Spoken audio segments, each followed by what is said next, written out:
Mr. Segoy, Sega champion. Inoue, don't duck me, son.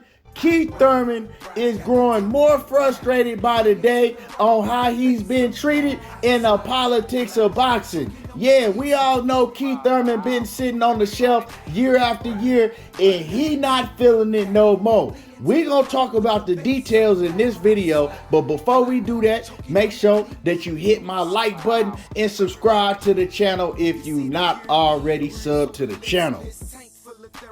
Keith one-time Thurman, he out here down bad. I mean, we ain't seen this man fight on a regular basis since 2016. This man got more layoffs than the Fortune 500 company in the pandemic. I'm talking about, man, Keith Thurman, he everywhere but inside the ring. This man is over in India meditating and doing all types of things. But Keith Thurman is now growing very, very frustrated with the PBC and the politics of boxing because he claims, hey, he ain't the one that want to be on the shelf. He wants to fight, but they not giving Keith Thurman no fights. That's what he's saying. I mean, it's so bad for Keith Thurman. Clarissa Shields said that she want to cross over to men's boxing and she thinks she can whoop Keith Thurman because he been on the shelf for so long. You know, last time we saw Keith Thurman was in the ring against Mario Barrios, and that was in February of 2022. So we coming up on another 2-year layoff for Keith Thurman. And it probably will be 2 years or more by the time he get in the ring, if he get in the ring. I mean, it's bad when you have the GOAT, Clarissa Shields, a female fighter, calling you out saying that she want to cross over to men's and fight you, talking about that she'll outbox you and box your head off. That's real bad. It's disrespectful at the same time, but that's a whole nother story in itself, y'all. But Keith Thurman is out here bad. The last time that we heard any news from Keith Thurman, right, we thought that he was going to go fight Yordenis Ugas, you know. Everybody was announcing that Keith Thurman and Ugas, they were in talks to fight each other. They were close to finalizing the fight. And then all of a sudden, the news pops up that Ugas and Mario Barrios, Keith Thurman's last opponent, they gonna get it on. And not only is they gonna get it on, they're fighting on the undercard of Canelo Alvarez and Jermell Charlo. And I thought that Ugas was probably the perfect opponent for Keith Thurman. Ugas coming off a layoff himself, and you know, the beat down that Errol Spence gave him. No disrespect to Ugas, I like Ugas a lot, but you know, that's just what happened. And he was coming off a layoff himself. Ugas and Keith Thurman, the last time they fought wasn't too far apart, you know. Like I said, Keith Thurman fought in February, Ugas had fought in April of that year, so that was a perfect matchup. They wasn't putting him in with a Rudy Poot and somebody that nobody knew of. They was putting him in with a good name opponent, and it was gonna really test Keith Thurman to show him where he's at this point in his career. But like I said, all of a sudden the news pops up and Ugas is not fighting Keith Thurman, he's fighting Mario Barrios. So people want to know what happened to the Keith Thurman fight. We thought that it was supposed to be Ugas and Thurman. That was a great fight. Well, what I'm hearing is that Keith Thurman was pricing himself out of that fight. That's what I'm hearing. I'm hearing that Keith Thurman was asking for too much money in that fight. Now, I don't know if this is true or not, but I've heard this time and time again with Keith Thurman's career. You know, now Keith Thurman is complaining and he's pissed off of the politics of boxing. He's pissed off because he's being shelved. But Keith Thurman also said in an interview not too long ago that part of the reason that he's being shelved and you know, he set out so long the last time is because of himself. So for those who don't know, Keith Thurman fought Manny Pacquiao, and then he almost set out 3 years before he came back and fought Mario Barrios. And he said that he was frustrated, right, for that long layoff. He says it wasn't his choice to have that long layoff. It was the politics of boxing.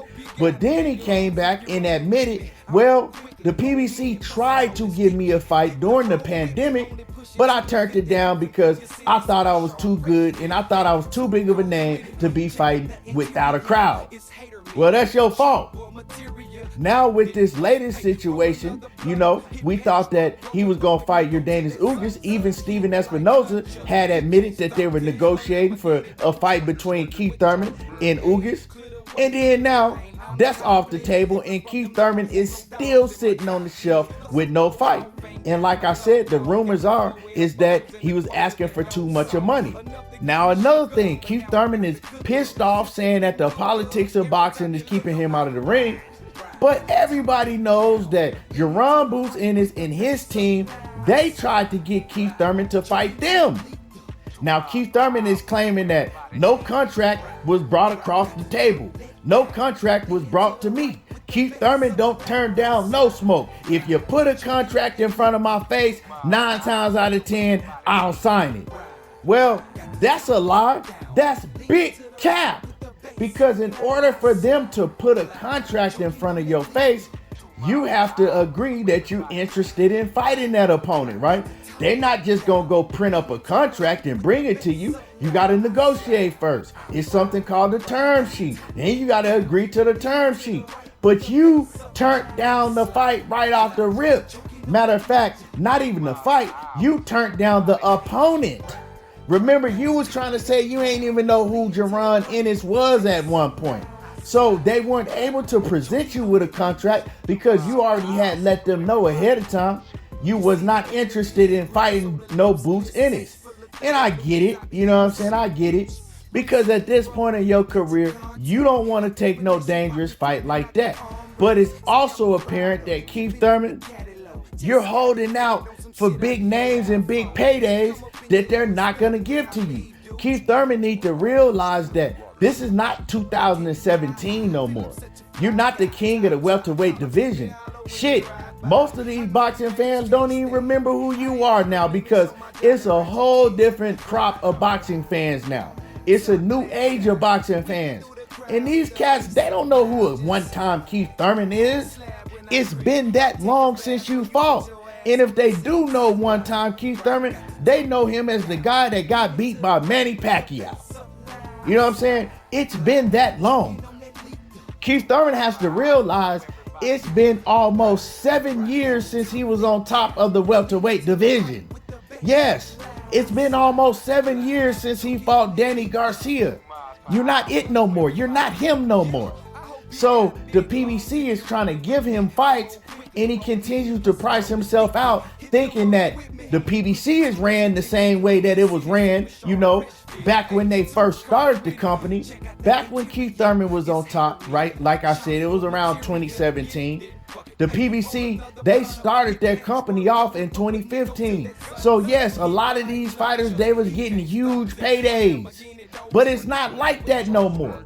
You got to be able to fight somebody and generate big numbers to get the big paydays. And Keith Thurman, he's still stuck in a time machine thinking it's 2017. Keith, you're going to have to take some chances and take these fights, dog. You can't sit around just waiting on the big names. And it's also apparent that Keith Thurman been sitting on the shelf this long because one reason is he was sitting around, right, listening to PBC, thinking that they were going to convince Errol Spence not to fight Terrence Crawford and to take a fight with Keith Thurman. But Spence already had told Thurman and the whole world, I'm never fighting Keith Thurman. I don't like how Keith Thurman did me when I wanted a shot, so I'm not going to give him a shot. He also said, it's Bud Crawford or nobody at 147. So we all knew that he wasn't fighting Keith Thurman, but Keith Thurman was sitting around praying and hoping to get a big payday from Errol Spence. Now Keith Thurman has recently come out and he's calling out Terrence Crawford. He's telling Terrence Crawford to fight him. He can't lead a division without fighting him. Well, newsflash, once again, Keith Thurman, you're not that guy anymore.